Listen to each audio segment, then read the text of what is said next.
Um, Xanarchy and Sky, like, dude, she does great work. You know You butchered that name. what is it? It's Zanarkand, Scott. It's Final Fantasy X, Zanarkand. Whatever. I could care less. It's Xanakin Sky.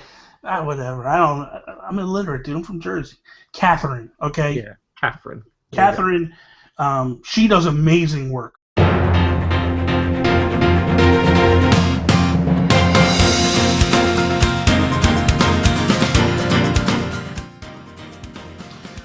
What's up, everybody, and welcome to episode 26 of the Geek Cast. I am Bobby, the Geek Guru, joined by my boys from overseas, across the pond.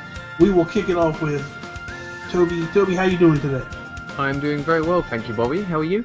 Very good, thank you. And Allan as well. What's up, Allan? How are you? I'm good. I'm chilling. How about yourself? I'm good. Like Okay, ice cream filling. like what? Chilling, like ice cream filling. Oh Lord. Okay, and we're gonna kick this You are episode so off light, like we do so British. every episode with our Geek Outs. So, Allan, what are you geeking out about this week? Throwing out my original plan, I'm geeking out about 10 Cloverfield Lane. I didn't watch that, but I saw you like freaking out about it.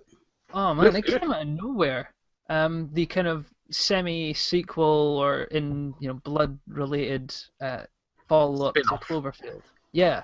And the trailer is just it did what the first film did. It left open all these what's going on, and it's got John Goodman in it. Yes. John Goodman, he's been knocking out the park the stuff he's been in recently. So you've got me, and it started with this kind of really light-hearted tone. It seemed a bit, jokey, and then it just seemed to get darker all the way at the end of the trailer. And then And you know what? That was a brilliant trailer because most trailers these days ruin the movie. They go on for like 3 minutes. They show off the whole film, but this is like you can tell this is like early on in the film, and it just like Alan said, leaves a bunch of questions open. Now, and it's out in March. So is this JJ again or no? yeah, it's Bad Robot Production. He's not Okay. directed it. He's It's a not new directed director because Matt Reeves is off doing the new Planet of the Apes movie. Yeah. But it's produced by JJ, and it's been filmed since last year, and everyone's been expecting it. But it was under a different title. I think it was Valencia or something like that. The crazy thing is, like, it's been years since the original. Like, Yeah. I originally remember them talking about this going to be the new Godzilla, and that was JJ's idea for this would be like the new Godzilla, and we'd get one like every couple of years. I mean, it's been forever. I think Tony and I might have first started dating when it came out, and it might even be earlier than that. So you're talking almost 10 years ago, maybe, give or take, something like that. Like, it's been a while. It's been a long while, and Yeah. I really enjoyed the build up to the first one. It kind of did everything, and it's the whole J.J. Abrams mystery box. What is it? What's it about? And the same with this one. It's come out of nowhere. It's releasing in March. We're probably not going to get another trailer, or if we do, it's not going to show much. And then boom, you're going to go and see it. Yeah. Tobes, what are you geeking out about? Well, recently, I think it's finished now, I think, is Awesome Games Done Quick, which is a charity speedrunning event. And I was geeking out because I love watching the Link to the Past speedruns, but they did something really different this year where they did all bosses in reverse order. So they went and they beat Ganon first before anything, and then they beat the one in Total Rock, and then like the one before that, and the one before that, all the way back to like the Light World bosses, and it's just unbelievable how they do this. Like they That's break the crazy. game. Like, yeah, It is crazy. How do you? Yeah, it's mind They blowing. do like out of bounds glitches because the map is like all connected on like one thing. There's like the dungeons are all connected. And then if you can go out of bounds, then you can go from one dungeon to the next, just walking around inside the walls and stuff. And they like manipulate the game in so many cool ways. Like they have to get like the light arrow and stuff before any other like things. So they get all of these like they go around getting loads of items that you need to fight Ganon with before they do anything, and then they fight Ganon, and then they just go back. And It's crazy. yeah, it's so cool. I love it. I am geeking out about a bunch of stuff, so I'm gonna like real quick list a bunch, and then if you guys want to say, okay, talk about that one, okay? Because I don't want to talk about them all. First, I just got my scale a couple minutes before I started this podcast. Geeking out about Supergirl, geeking out about Making a Murderer, and then Star Wolf / custom Amiibos. Tell me about Supergirl. Okay, so I started watching it when it first started. I watched the season premiere, and then I stopped. And I was like on the fence about it. And I was like, I don't know about this. I don't know that I like it, but I'm going to keep recording it. I just kept recording every episode. So then the other night, earlier this week, Tony and I were sitting there, and I was like, I got all these Supergirl episodes. It's filling up the DVR. Let me start watching some. So I turn it on. We watch an episode. I was like, okay, watch the next episode. And as I started watching, I'm starting to see what they're doing, and I'm starting to go, okay, I'm liking this. It's a lot of the same formula as Flash and Arrow, where you have your superhero per se, your main character, and then they start to form a team around them that helps them do whatever. They have the computer wizard, and they have the other people that can do other things. But they start to form a team and go. But Allan, have you watched any of it? No, I'm gonna probably do a binge. I'm gonna wait till it's finished and then just gonna binge the whole season. Okay, so I won't spoil anything for you. But there's something I saw a couple episodes ago. Something kept happening at the end of the episodes. And Tony last night, we started watching the episode, and Tony's like, why does that keep happening? And I was like, that's this character. I have had that spoiled. Okay. Because is this double okay. M? Yes. So spoilers. I'm gonna let it out the bag. Martian Manhunter is in this, and you see for a couple episodes this one character's eyes turning red, and I was like, that's got to be Martian Manhunter. It's got to be him. And she's like, you sure? And I'm like, I'm telling you, I can't see it being anybody else. Sure enough, we watched last night, and he comes out, and dude, spot on. Like, when he transforms into the Martian Manhunter, it's like, oh my god, it looks like the Martian Manhunter. And I just was like, that's it, I'm in. I've never heard of Martian Manhunter. He's part of the Justice League. He's a Martian. He's a shapeshifter. He's pretty much Batman and Superman combined. That's cool. And he's strong. He's got powers. He can fly. He's really smart. Again, he can shapeshift and turn into different things. He's amazing. He's a good character. Is he a practical? Because they did. Was it? I'm going to butcher it because I'm not huge into. Is it Crimson Tornado or Red Tornado? He was a guy in a suit.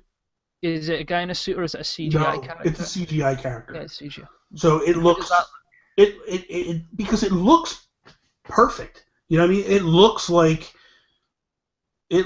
Martian Manhunter from the comics. So it's. I don't know if they mixed and did a little physical and but he looks spot on. When I saw him, I was like, they pulled him right out of the comics. It was like so awesome.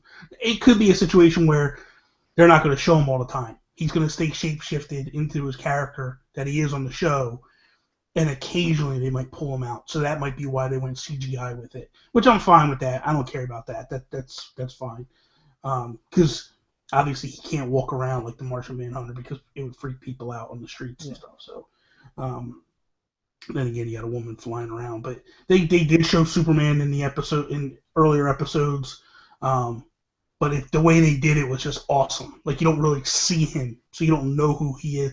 But it's just like blurs and stuff like that. Like, it's really well done. And then this week they talked about there's a rumor that Flash might show up and they might do a crossover.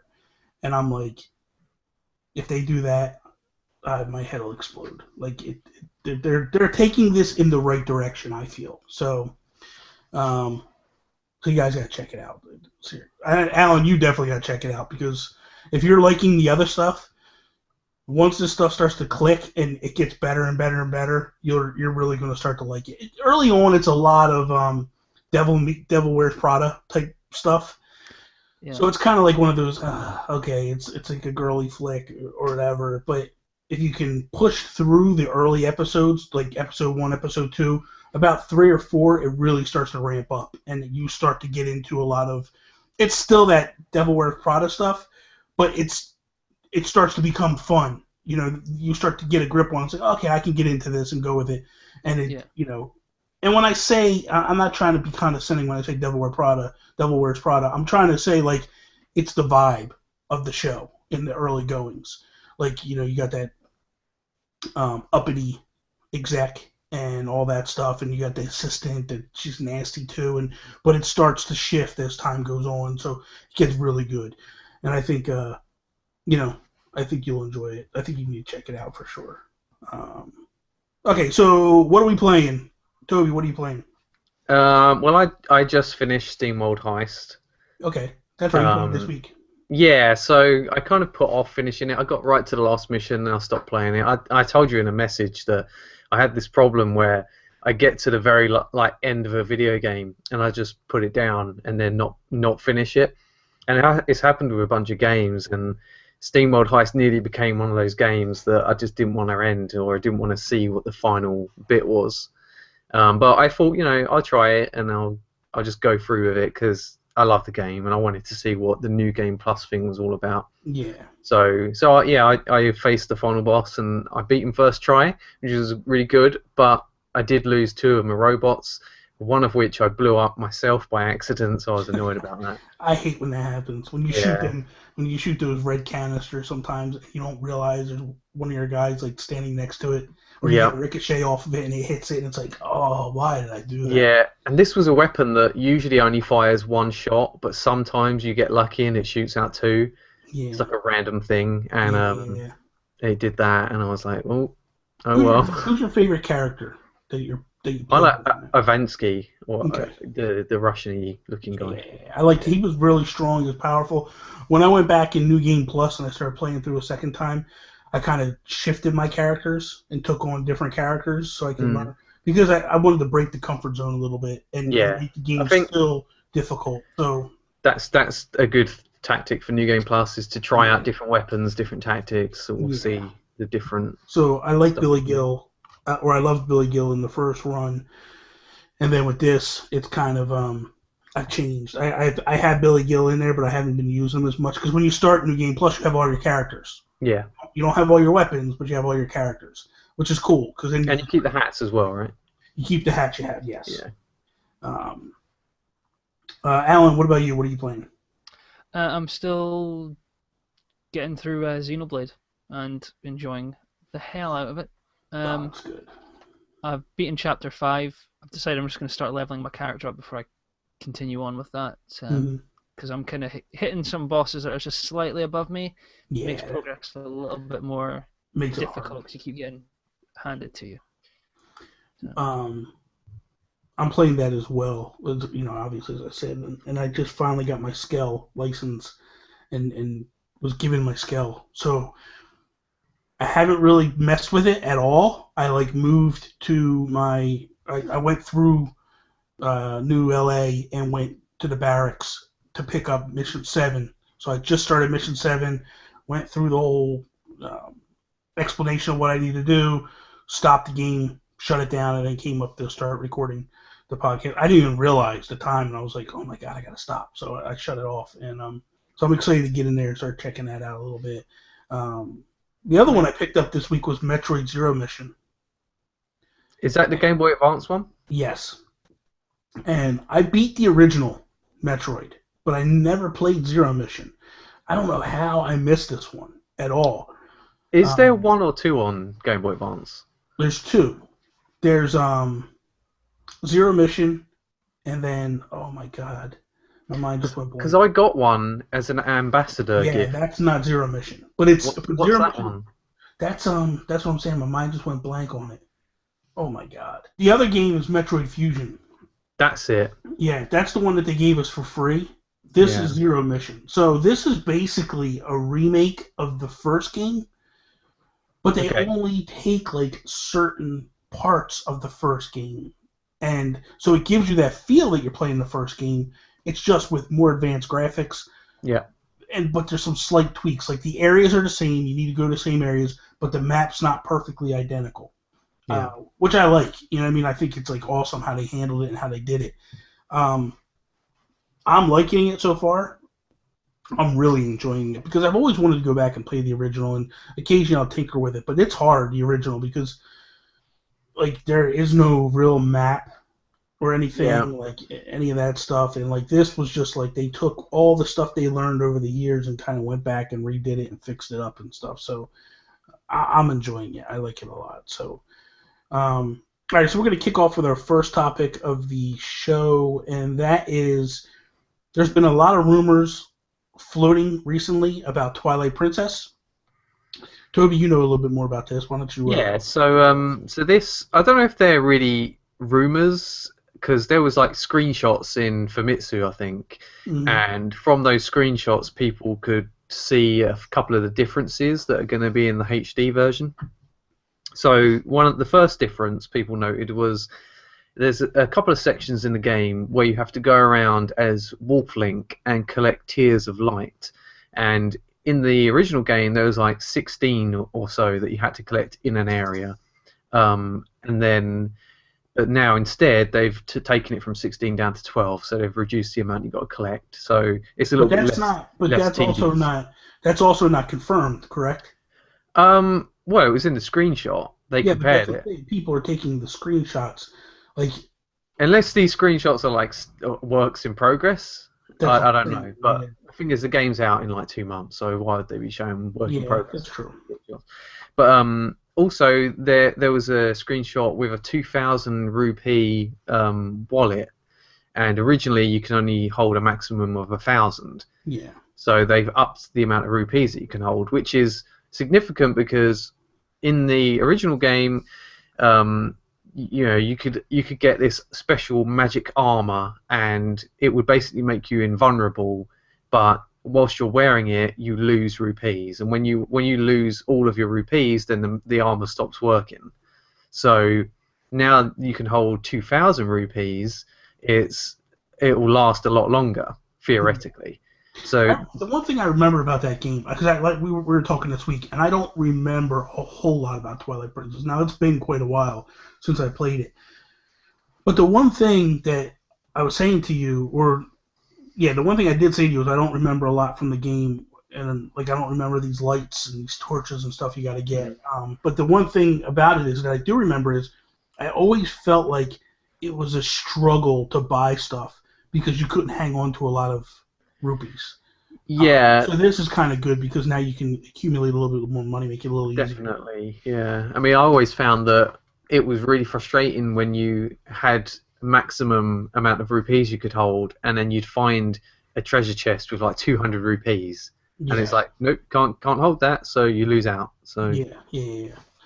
The other thing is what was it? Amazon France? Yeah. So Amazon France had a listing for the game, and they put some details in the game's description. It's since been taken down, but in the description they said that you could use other Zelda amiibo to do things like replenish Link's health or give him more arrows in the game.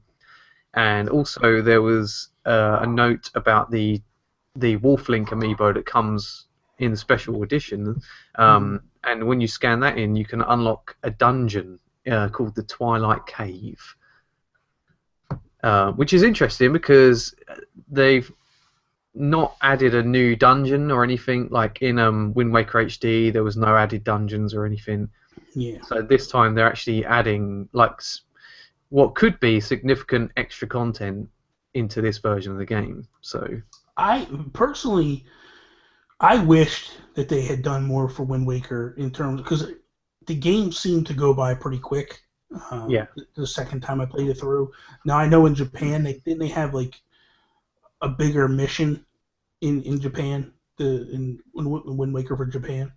I don't know. I mean, I thought it was like you had to assemble the Triforce and everything.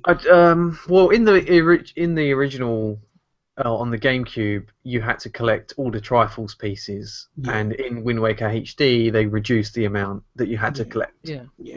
So I would have liked to have kept that extra stuff in it because it just felt like the game kind of zipped by. But But it's regardless, boring content though, going Well, around finding the Triforce pieces, because yeah, a lot of them are just you have to follow a chart on yeah. the ocean and then pull it out of the ocean. I mean, that's fine. It's maybe, and maybe you know what? Maybe that's why I didn't finish it on the GameCube. It could have been because I got Probably. bored of that stuff. Yeah. Although, but my main issue with the GameCube version was the sailing and that nonsense of having to stop, move the wind, and all. The swift sail really helped Yeah, with that that. was a massive improvement. So with this game, they haven't been talking about. Well, they haven't really talked about much, but we haven't heard much in terms of like a lot of changes.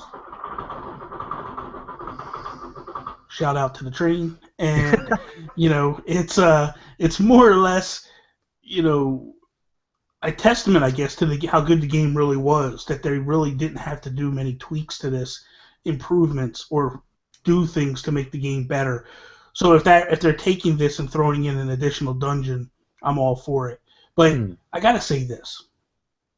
Immediately, the first thing you start hearing from people is, "Oh well, I have to buy an Amiibo to get DLC. Like, isn't that messed up? Like, I gotta buy."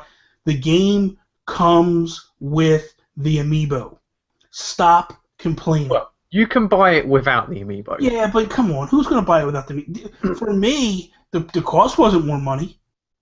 It was the same price. I mean, the thing is, like I said earlier, it could be a significant DLC to the game that otherwise you'd have to pay for and download. Yeah. But this way, if it's locked behind an Amiibo, it's just a physical thing you buy instead of a download. Plus, but the thing of it is, if the game comes with the Amiibo, what's the complaint?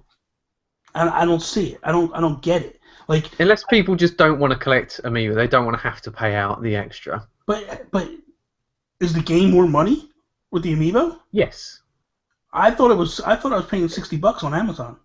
Yeah, but I mean, in the UK, you can buy the game separately for I think £35 or so. Oh, so you can buy it less. Yeah, and it's like an extra £10 with the Amiibo. Something like who that. cares? Who cares? I guess it's different regions. Here in the United States, you can't buy it separately right now. Mm-hmm. It's $60 for the Amiibo and the game, and I think it even comes with the soundtrack. So yeah. What are you complaining about at the end of the day? I'm just tired of the excuse of, because people love to complain about stuff. I know, but for me, I always viewed Amiibo as mini statues that I can display and have them, have around. And if they give me additional stuff, then thank you. The annoyance I see is for collectors that don't want to open their Amiibo. If you can't scan it, like the Shovel Knight, you can't scan it through the packaging. That means you're forced to open your Amiibo to get that extra dungeon.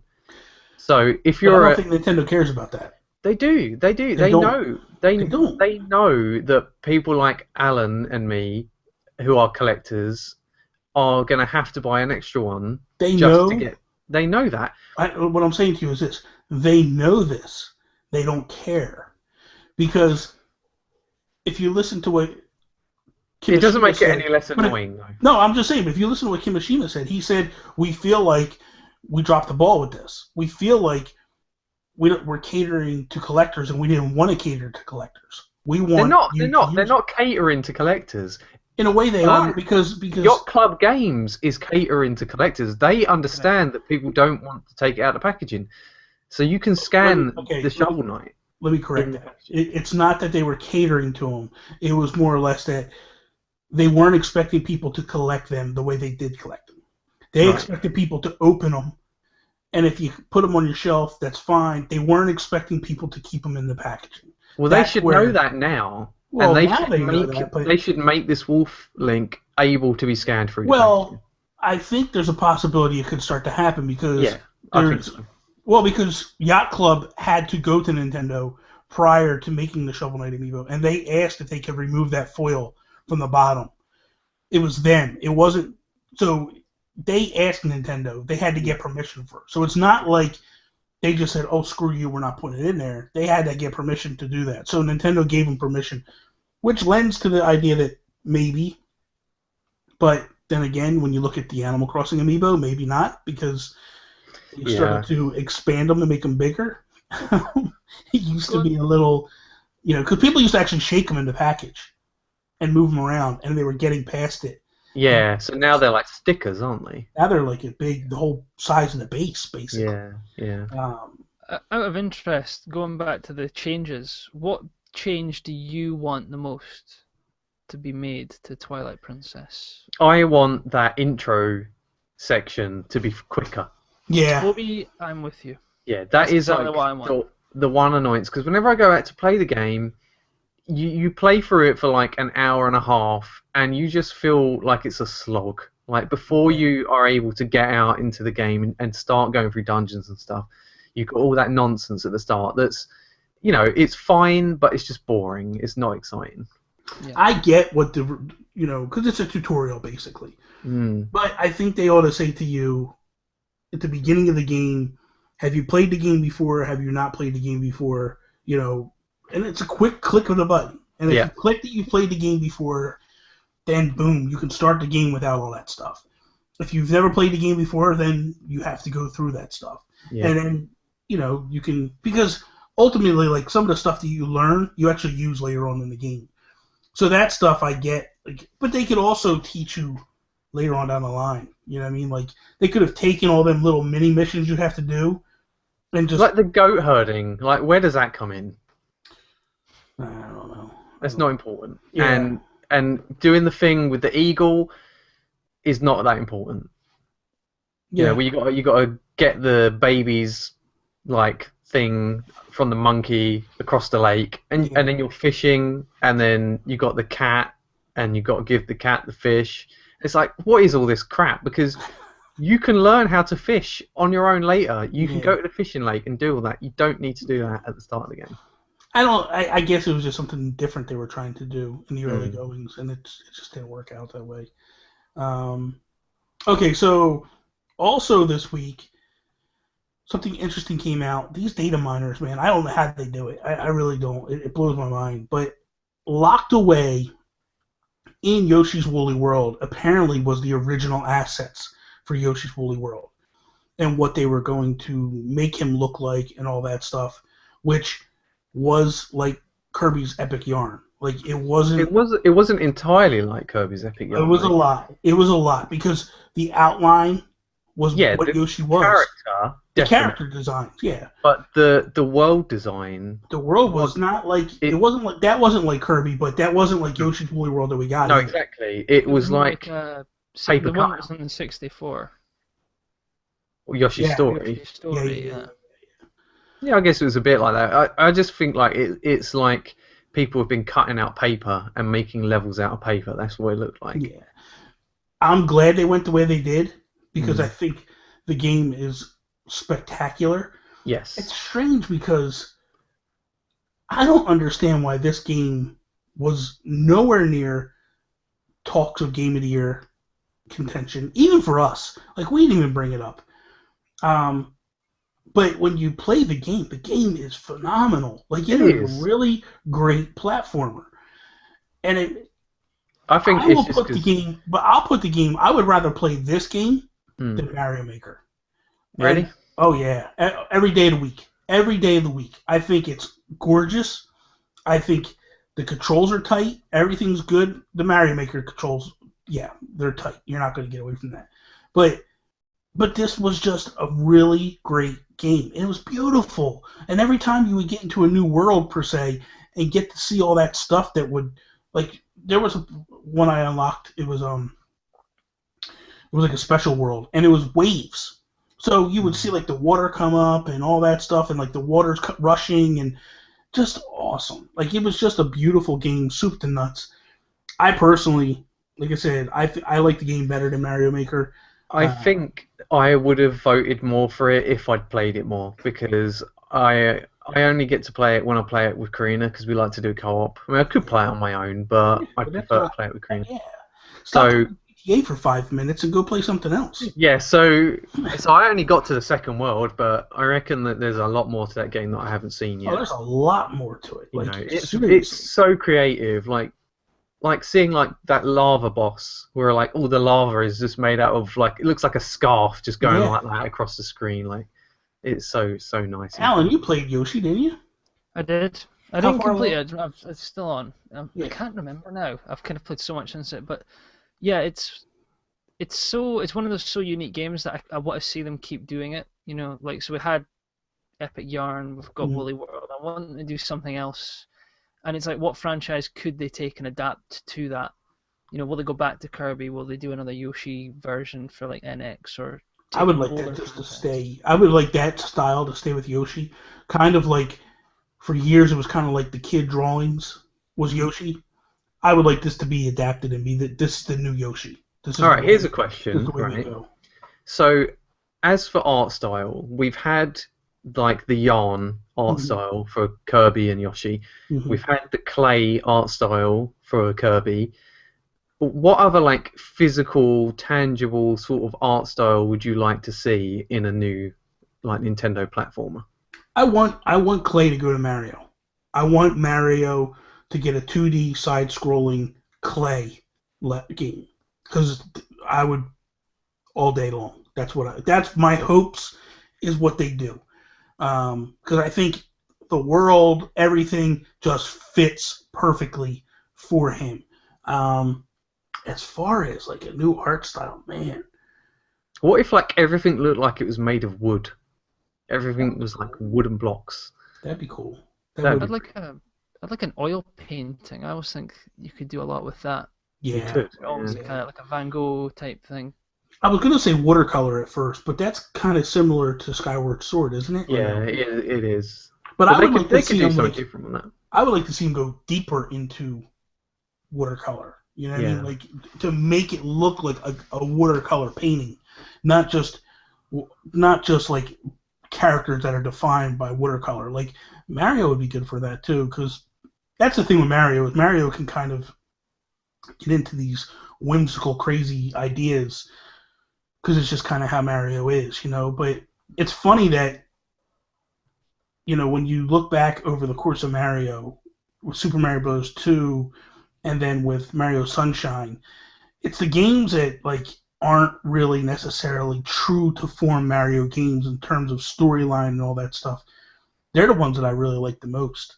Um, They're so definitely definitely standouts. yeah, and I would love to see them. First off, I want another HD. I want HD Sunshine. They got to do that. I want to get back into that game and play it. I can't find it at all. Well, I can find it, but I'm not paying 60, $70 for the game. Um, unless it was a brand new HD edition or something. And Oh, you know what I always think's been missed, and it's an opportunity because they did it with there was a Wario game on the Wii. It was a 2D platformer. It was like I hand had drawn. was it Shake 'em Up? It was WarioWare Shake Shake something. it, yeah, yeah. And then Yeah. you had a boy and his blob.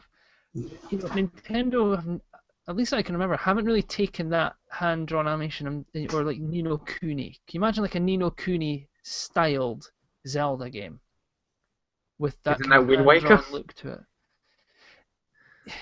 But Wind Waker was really stylized. If you actually look at Ni no Kuni, it's more like a Disney movie. It's very Yeah, much it that kind is. of. Yeah. And I was thinking, can you imagine that in the Zelda or a Mario game in like that kind of hand-drawn animation style? That would be. It seems like a no-brainer, like a 2D platformer that looks like a hand-drawn cartoon in the Yeah, Mario universe. How about that game Cuphead on Xbox? Oh, That's got an I am. amazing art style. It looks incredible. It'd be great if Nintendo did a game that had that sort of art style. yeah. That game is like really truly out there. Like that's like a 1940s cartoon, Exactly. Yeah. which I is suppose which is niche. awesome. Which is really Yeah. awesome. I kind of wouldn't like or wouldn't mind like if they did like abstract paintings and stuff like that would be the levels like kind of or like if they did something to like tribute to classic painters, like they did a Van Gogh style levels and all that stuff, and like Yeah. stuff like that, like if they use those styles per se. But for me, like again, for me, I wouldn't mind a hand drawn, but I kind of feel like the original Yoshis were hand drawn. Again, they give like the kitty feel to them or whatever. So that I wouldn't mind. I But mean, what's great about Yoshi's Woolly World art style and Epic Yarn was that the way that Yarn works made for really good sort of level design. yeah, Like having Yoshi being able to grab the like bits of yarn that were sticking out and unravel stuff or pull yeah, the environment around, and where the way he could throw his eggs and like the yarn would wrap around a platform and make something yeah, you could stand on. absolutely. Yeah, that was Yeah. cool. I loved, and for me again, I'm gonna go back, but I loved the clay in Kirby and the Rainbow Curse. But the problem was just you were stuck looking at the gamepad, and that was horrible.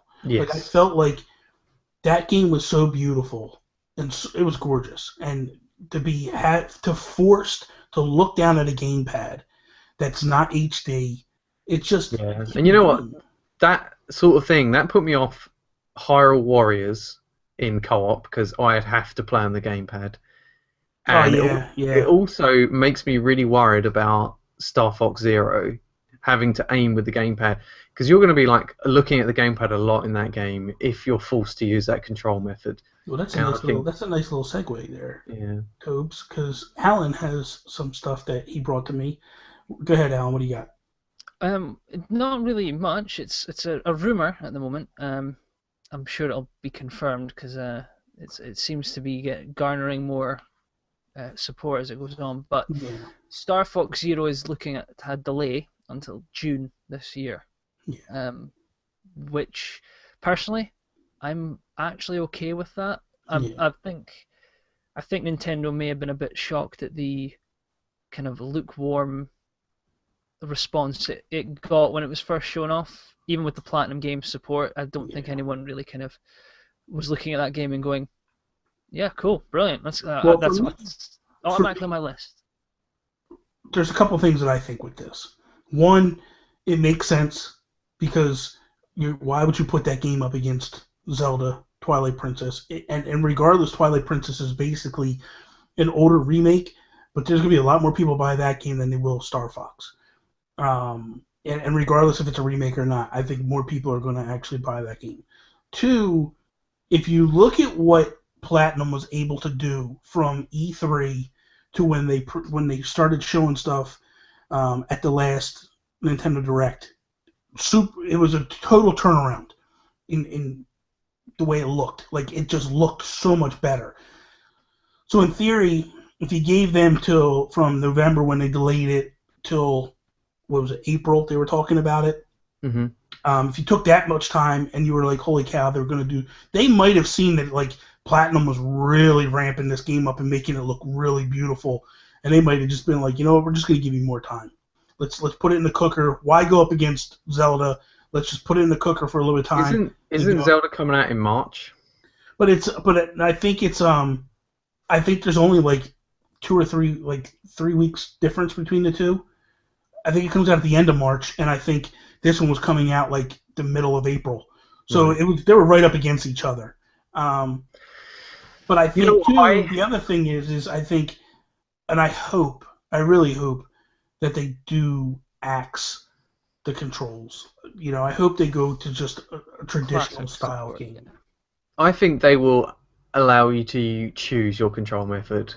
I hope so, Um, and I hope that's what the delay's all about. Well, I think they were going to do that anyway, and I think this delay is a business decision, like to get it out of the way of other games, because there's a lot of games coming out around that time, and as far as I know, we don't know many release dates around June, July. Yeah. I could be wrong, but Well, but Nintendo traditionally doesn't release much in the summer anyway. yeah, In the United States anyway. Like you guys got Yoshi's Wooly World in the summertime last that's year. true. Yeah. We didn't get anything at all during the summer. But it made sense to delay it in November because when they delayed it in November, they were up against Fallout, Metal Gear, all these big games, basically all coming in at the same time. So to get it out away from that made sense. If you pushed it back till April, you got Uncharted coming now. And I know that Nintendo really doesn't necessarily care about it, but they have to start thinking about that type of stuff. if you have an Uncharted, you have basically Zelda coming like a couple weeks prior, all this other stuff going on. I think they wanted to push it further back to get it kind of like some air and freedom, but also give Platinum more time with this game because essentially, when you think about it, they only had like this game just came out of nowhere, and it just, you know, Miyamoto showed it at E3 as a demo, as a tech demo, and then okay, next year it's going to be here. It was like Yeah, it everybody did was like, seem. what? It sounded rushed. Yes. Yeah. Yeah, from the jump, it just sounded rushed. Yeah. So I don't understand why they felt the necessity to rush it. So I'm good with them pushing this back. I just hope that the extra time, because that game, it just looks so plain, you know. Well, let's be fair. What have they showed us? They showed us one thing where they're flying in and they're shooting and stuff. It looks boring. I would also like them to take this time to like add multiplayer. Like that game could be, you could have your solo player, your single player campaign, and then just have dogfights being multiplayer. People would go crazy for that, man. Yeah, I mean, I'm hoping that there's online multiplayer, but I think if they do add it, I have a feeling it might be just couch multiplayer. Yeah. That's true, but I would hate that. I would love it to be able to just go out and play people. You know, like just hook up with a bunch of friends and just be like, hey, let's do dogfights and see what happens. By text on the gamepad because there'll be no voice chat. Well, of course, of course. You can use it. You probably about use a D-pad to like throw taunts at your enemies. Yeah, probably. It's really worrying that the Wii U hasn't got voice chat. Even the Wii had voice chat. Yeah, you had to have that stupid little microphone thing, but it had it. The Wii U has it. Minecraft has voice chat. Is it native? Was that not? I think it's within. It's not. Yeah, it's within the game. Yeah. Okay. They have a video calling app on Wii U. Yeah, me and Toby tried. That's how me and Toby were going to try to do the podcast when we first started. Yeah. When it was just the two of us, but we couldn't get it to record properly. It was a disaster. Yeah. But okay, so all right, so this was the last topic that I wanted to talk about, and I threw this at you guys, but I didn't really get into details about it. We have a banter amongst us that we constantly go with box versus unboxed, and obviously I'm unboxed and you guys are boxed. Mm-hmm. What I want to know is just a couple things. One, how close have you ever been, tempted-wise, to unbox your Amiibo? The closest I've ever got was when Yoshis Wooly World first came out, because I had a few open Amiibo that I was going to do customs with, and in that game, when you scan them in, you can get a Yoshi character that looks like the Amiibo that you scan. Oh, yeah, yeah. And I thought that was like one of the coolest functions of Amiibo that I've seen so far. It's a silly little thing, but the characters look so cool, like just the ones that I scanned in. And I scanned almost as many, not all of them, but like as many as I could possibly, because I have them all up here, so I have to take them downstairs. So I would come up and grab like 2 handfuls of them, go down, scan them in, run back upstairs. But I'm like 800 pounds, so like after the first trip, I was all out of breath and dying and stuff. So I was like, so I would do it once a day. I come up and so shout out to the train. And so, so more or less like, but truthfully, some of these characters are gorgeous. They are so cool the way they look. Like before we get going further, which ones did you like that you used? I had Ganondorf, Star Fox, and Ike, I think. See, you got the crappy ones. I really like the look of Ganondorf. No. I'm not saying. Don't get me wrong. What I'm saying is like when you put ones in, like Duck Hunt Dog, so cool. He looks amazing. I saw the way they look online. Yeah, because it's the dog, and then the humps on Yoshi's back of his neck is the duck. And then Pikmin, Olimer and stuff with the Pikmin, again, the humps become Pikmin. It's just, they have some really cool ones. Really, really cool ones. Okay, so that's the closest you ever came to unboxing them because you wanted to use them pretty much. And like, it wasn't just the game. Like at the time, you were constantly trying to get me to open them and give me reasons to open them, and I was being swayed a little bit. But then I snapped out of it, and I realized I was going to make a big mistake. What about you, Allan? Have you ever been tempted or close to? I'm with Toby. The woolly Yoshis, I wanted to hold them because they look so soft. Oh yeah, we opened our ones actually. I don't have boxed. I don't think I have boxed because I think Karina wanted to open them. I haven't got. I've got 2 from Japan. The pink and blue one are from Japan, but I'm gonna try and get hold of UK to replace them, and then I might open those 2 because I have this idea in my head. If I do it, I want to tie dye them, like with custom Amiibo. Let's tie dye the out of those ones. So, I did open my Shovel Knight because the box was broken, but then I replaced it the other day.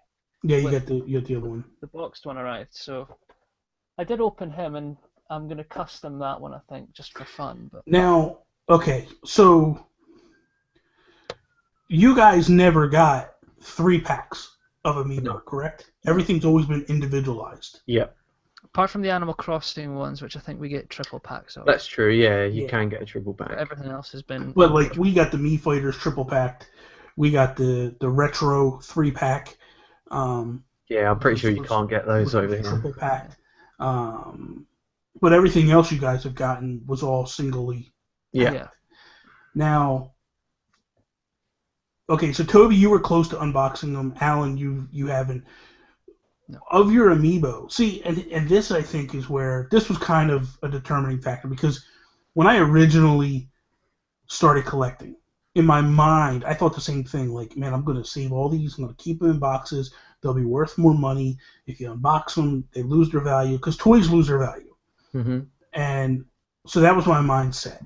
What quickly swayed me out of that was the debacle that was Amiibo in the beginning, where I was not able to get a lot of them. I was struggling to get a lot in the early goings.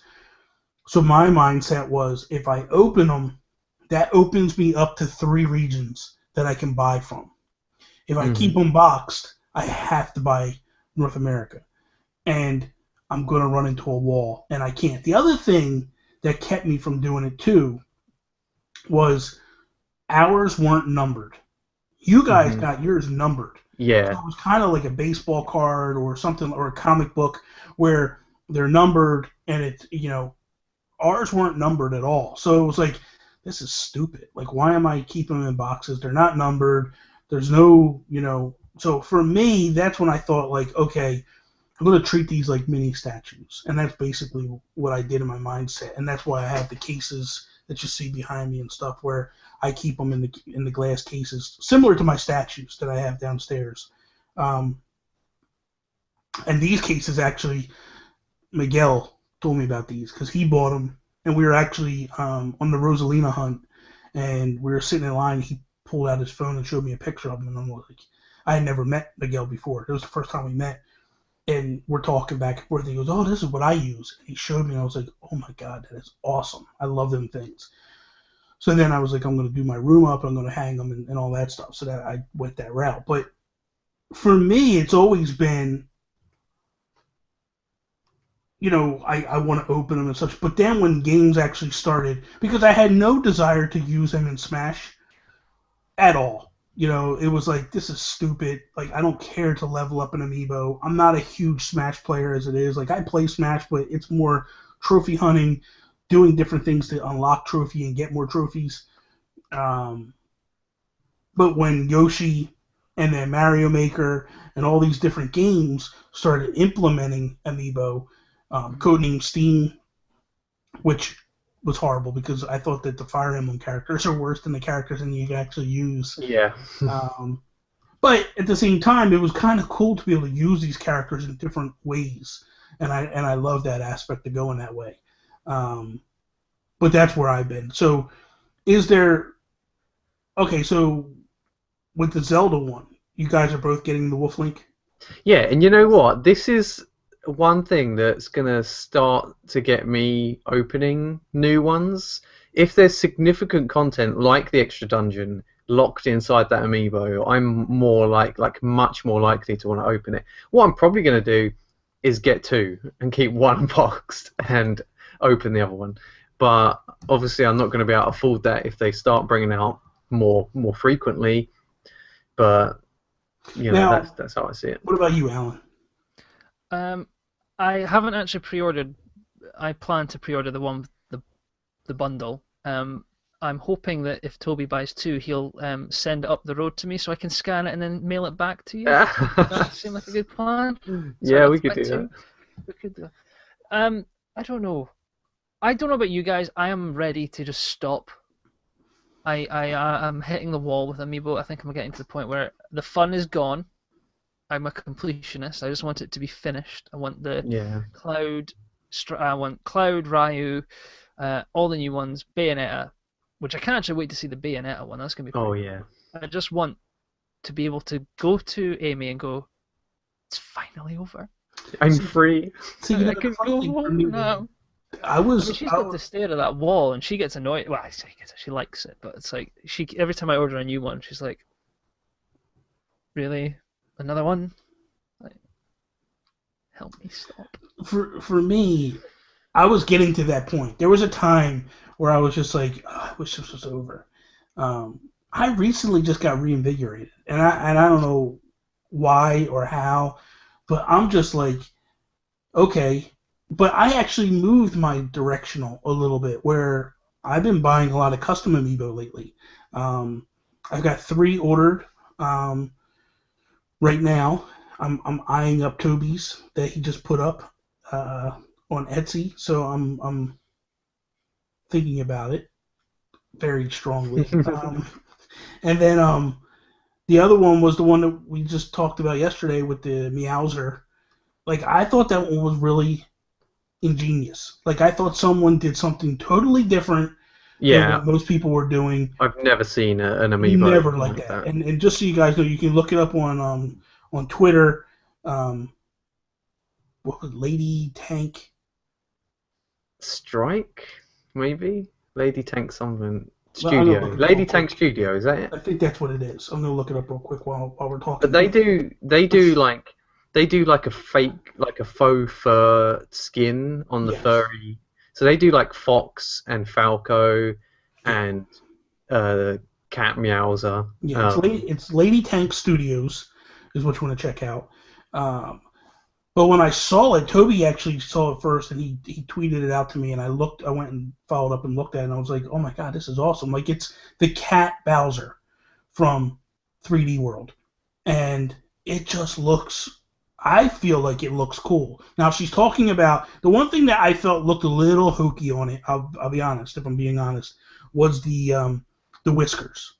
But she had said to you that she's looking to do those whiskers differently now and make them real whiskers as opposed to in the fur, per se. Yeah. That would be amazing. And but I like, the thing of it is like, I've looked a little bit more towards Evilos, trying to pick up another custom from him, but he just doesn't have any up right now that he hasn't been doing. He's gone quiet for a while now, though. Yeah, but I think a lot has to do with the hate that he gets. Like, I think he's over in China, isn't he? Making them for Toys R Us, right? No. No. He's on the production line. No, because he's been doing a lot of Star Wars stuff. He's been doing a lot of Disney stuff and Star Wars stuff. You know, actually, I thought about, would it be cool if I did a Star Wars custom at some point? Do a Disney Infinity stuff. Yes. Do it. Yeah. I would buy your stuff. He does a lot of Disney Infinity stuff. He's actually started doing stuff for Funko Pop. I saw that. Yeah. Yeah. So he does. He moves around. The problem is I think, and it's a shame, he does get a lot of hate when he does stuff. A lot of hate in Reddit. Well, I think attacks everything he does. Is it because he can mass produce them? Is that why? I mean, it could be, but I don't understand. Like, the one that I have, the Pikachu that I have, I think it's a gorgeous looking. It is. It's pretty. It's very pretty. It's gorgeous. You know, he's doing airbrushing. So, you know, does it take as long as like a custom that you do, no, nowhere near. It probably takes him the same amount of time to do 50 as it takes you to do one. Because he's doing the airbrushing and it's a little bit different. But the quality is there. As far as paint jobs go, he's one of the top painters, I feel. I feel you're one of the top painters. Like I look at the stuff that you do and I look at the stuff that other people do, and it's like above and beyond. You blow people out of the water with your abilities. That's what has me interested with this Lady Tank Studios, because she's doing something totally different than anything else that anybody's doing. Xanarchy and Sky, like, dude, she does great work. You butchered that name. What is it? It's Xanarkand Sky. It's Final Fantasy X, Xanarkand. Whatever, I could care less. It's Xanarkand Sky. Whatever. I'm illiterate, dude. I'm from Jersey.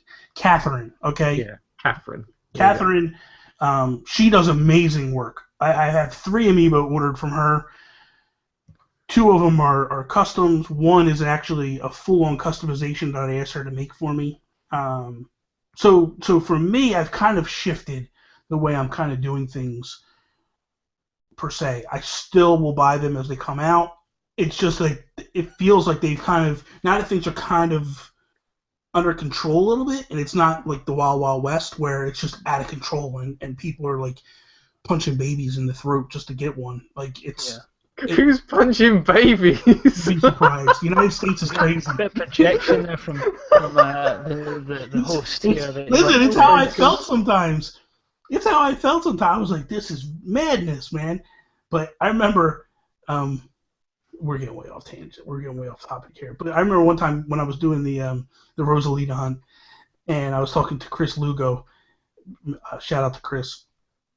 And he was there. That's where I met him the first time I met Miguel. And we just all walked to the back of the line in a single file line to go get Rosalina. And later, as we became friends, me and him started talking. And one day, he's like, I did think about running to the back. And I was like, because I was the first one in line. And he was second or third. And I said, I'm going to tell you right now. I said, I would have body checked you right into the shoes. And I would have taken you out. I said, I had full peripheral vision ready to hurt somebody if they ran to the back of the store, because I can't run that fast, but I promise you, you will regret it when I catch you. And he started laughing. He's like, I can actually see you doing that to me. So, okay, so we're gonna wrap this up. We have we're just going to go for it. I could care less about time. We haven't done this in a very long time. We're bringing it back. Get your facts straight. So how we haven't done this in so long, I kind of forget how it works, but I do remember. We basically, all 3 of us bring 2 facts to the table. We'll keep track of the score. I've got 3. Well, you were told to bring 2. This would be a tiebreaker one if somebody ends up tying. That's not me. But the nice thing is whoever wins, if Toby wins, we just say good job.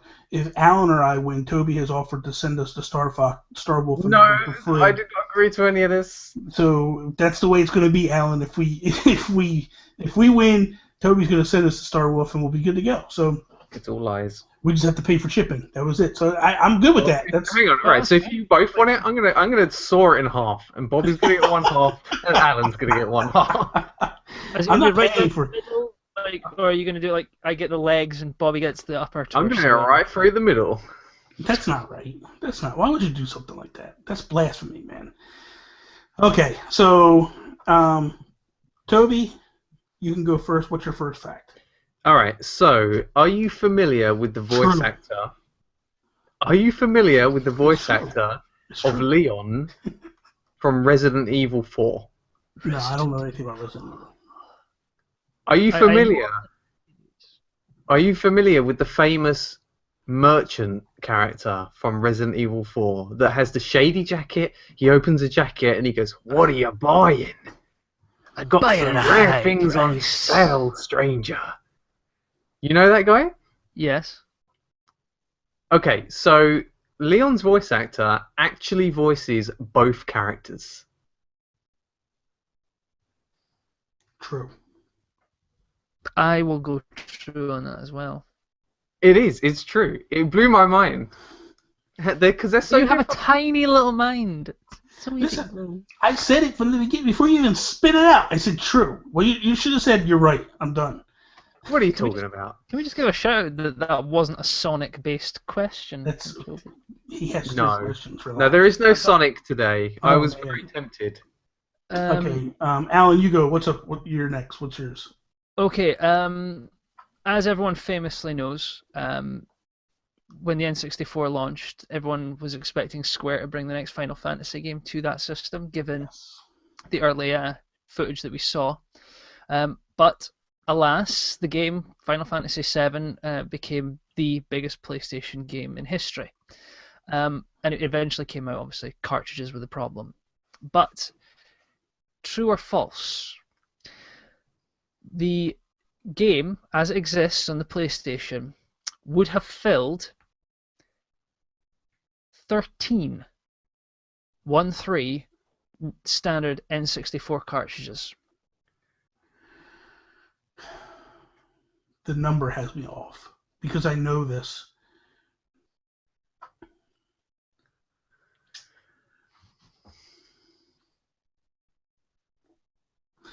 I'm gonna say false.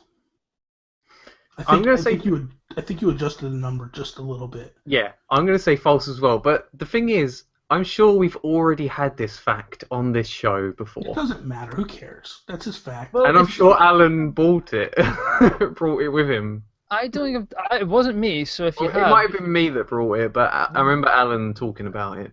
Well, it was actually 13, so you're both wrong. So there you go. I had a feeling it was like 9 or 11. But the way you said, I thought it was 9 as well, but that's fine. The way that Allan said 13, like, it made me think like he was concentrating on that number, like trying to put us off.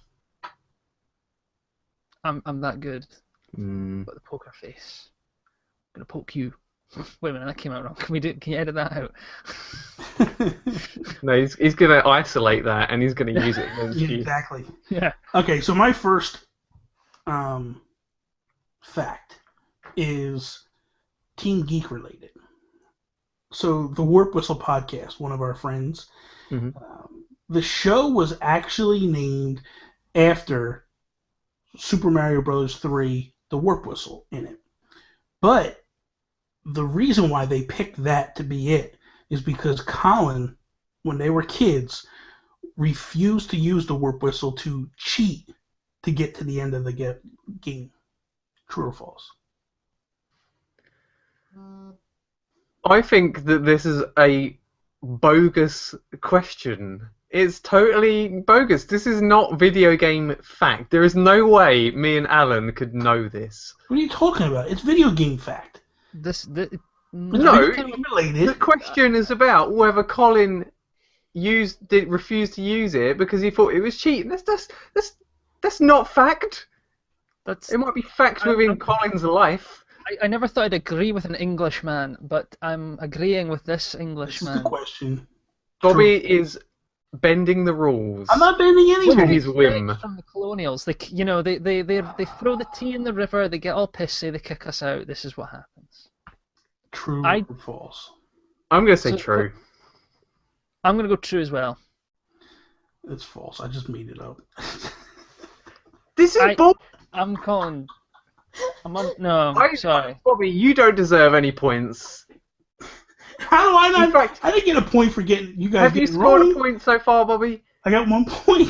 You're on -1. I'm taking a point away. -1. I'm taking one away for that. I have the scorecard here. How would You're you? a Why would you cheater. take it? Why Listen, is it cheating? We All gave right, you so- your country. We will take it back. What if I said to you, right? This is diabolical, right? If I said to you, when I was younger, I used to think that I was playing as player 2, but really my controller wasn't plugged in. Is that true or false? That's not. Listen, first off, they have discussed on their episodes how they came up with the name. Secondly, it's video game related because it's a video game Nintendo-centric podcast. Thirdly, they're part of Team Geek. So I would think that All you right, guys no, being you know friends what? would do a little research about your friends. This is Get Your Facts Straight Gate. I'm calling it right now. This is diabolical. It is 100% diabolical. Okay. Since you Toby guys, and I, that's since you guys are little sissies, I will. But it's video. Like we've used questions before that weren't video game related, Such as? such as we've done Batman questions. Have we? Yes. No, I don't remember that. I have an Incredible Hulk one as my next one. You're just bending the rules left and right, Bobby. We've done it's get your facts straight. It's not get your video game facts straight. This is a video game. It's a video podcast. game podcast. It's a geek. That's like going on a motor car show and then asking no. questions about flowers, Guys, which you would be able to answer. Geek Out. I talked about Supergirl. How many times have you talked about Doctor Who or television shows? But that's our Geek Out. Yeah, That's, but yes. when we started a these microcosm. facts, Wait the a minute. rules at the start were video game facts. Oh my They God, have always guys. been video game facts. Guys, most of our show is video game centric. Yes. All right. So Wait a minute. Most of our stuff is video game centric. Occasionally, we'll go off onto geek stuff. Right. Correct? And we Right. talk about other stuff. Just today, we did it. We've done it on a bunch of different shows. Last week, Toby was geeking out about Mr. Robot. So, what I'm saying is to say that we're a video game podcast, Yeah, but this per se. particular section, Wait a minute. Now, wait a minute. the podcast is wait a video minute. game themed. This is Get Your Facts Straight. Does not say Get Your Video Game Facts Straight. Don't be so pedantic about Wait a it. minute. Furthermore, I have talked Batman.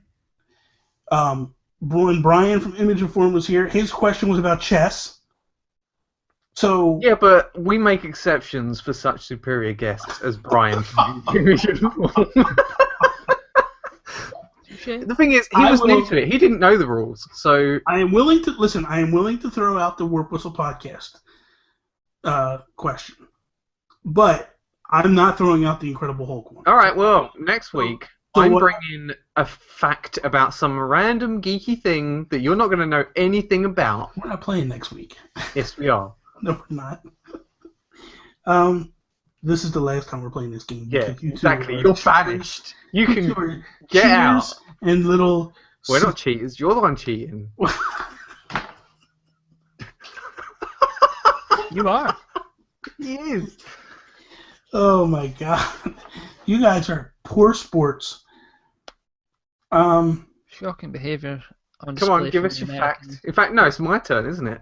Well, I think we should. I don't know what do we do here? No, Toby, let Bobby ask his proper question. The first question was proper, but you guys are being a little. Yeah, but silly. he's just done it. He's just done his warp whistle one, so now it's my turn. No, because you guys don't like that question, so I'm going to ask No, another it's one. my turn as well. Yeah, but it goes no, me, then Allan, then Bobby, right? Holy cow! Stop. Who's the Put my host? mother that way. Who's the host? I will give you another question. That'll be the first one. The last question is disqualified because my two co-hosts are little sissies. So, okay. So the Incredible Hulk is based on Stan Lee. It is his rage and anger. It's his emotions and how he felt. How he was a quiet and subdued man, but there was a monster waiting inside him to be unleashed. True or false? False. He is a sweet, sweet man. Allan? False as well. Gonna go. Really, false. Allan?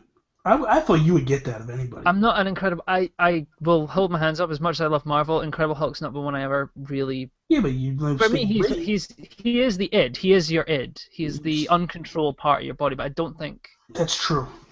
All of the characters that Stan Lee created in the early going was based upon.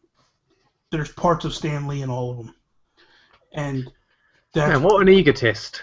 and that's where he basically was like, and then people were like, the Hulk, and he's like, yeah, the Hulk is like, I'm Bruce Banner, and I'm a quiet, subdued person, but inside me I got a lot of rage, and I want to like let it out, but I can't. And in the comic, this is where I can let it out and show people, you know. Is he Iron Man as well? Probably because he's got a lot of money, but I he's not those people. There's characteristics in every character. That's him. Yeah, he's taken from his own life and or aspects of himself that he doesn't like. Okay. Okay. So right now, after round 1, the score is Bobby 1, Allan 1, Toby 0. Go ahead, Toby. What's your next question? All right. So Super Mario Bros. 3 can be speedrun with no major glitches in 28 minutes.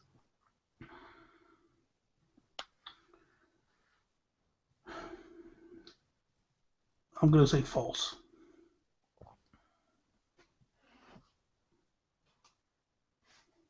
I'm going to go true. It's false. It really takes, without any glitches, it takes about an hour and 10 minutes, I think. With glitches, I figured you adjusted the time. With glitches, it's like 3 minutes. So, well, that's not a glitch. That's just if you can beat a game in 3 minutes. Allan, your next question. Okay. Marlon Brando, probably one of the greatest actors that has ever lived. Obviously, his character was used in the Godfather games. The most recent Godfather game, not the... so he actually was hired by EA to do voice work. However, due to him being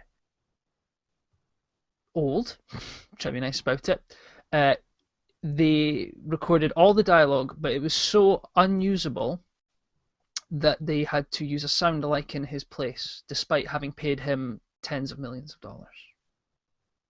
It's false. True. It's true, Toby. It's true? What, Marlon even the Brando. tens of millions part? Let's not Marlon get Brando technical. recorded He's dialogue saying that they paid a lot of money to him. Don't get Tens of millions? He was Really? very ill and aging, and all his audio was apparently so mumbly and unusable. Right. But that tens of millions is key. Tens of millions is just that was my. But the general point is really.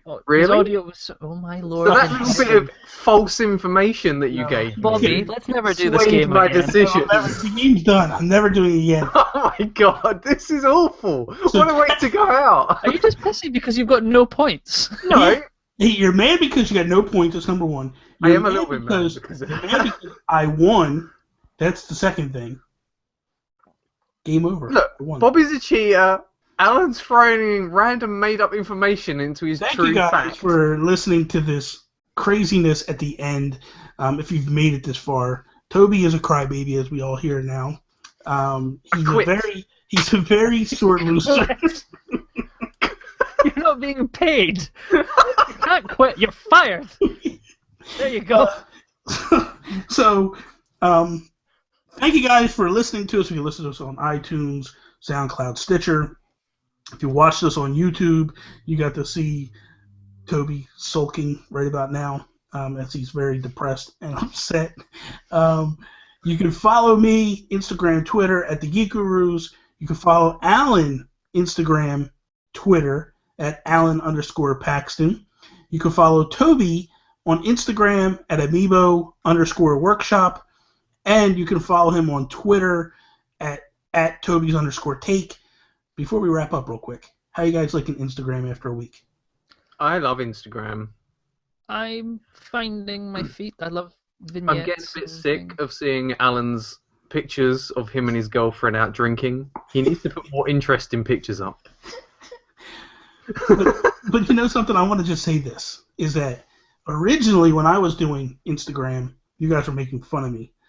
And now you guys are on, and you guys are on there all the time. Yeah. I constantly see you guys liking stuff, and like Toby's tagging me and stuff. Like, look at this, and with respect, Toby. Allan with his filters. Did I touch a nerve, Allan? You bring my girlfriend into this. Let's clear things up, right? That is all. Amiibo related. Peace, mother. Bye. I'm gonna come over there and I'm gonna smack you. I'm gonna smack the pail off for you. Oh my god. Smack this sunlight off my face, please. You better be careful with glasses that thick; it might melt your eyeball.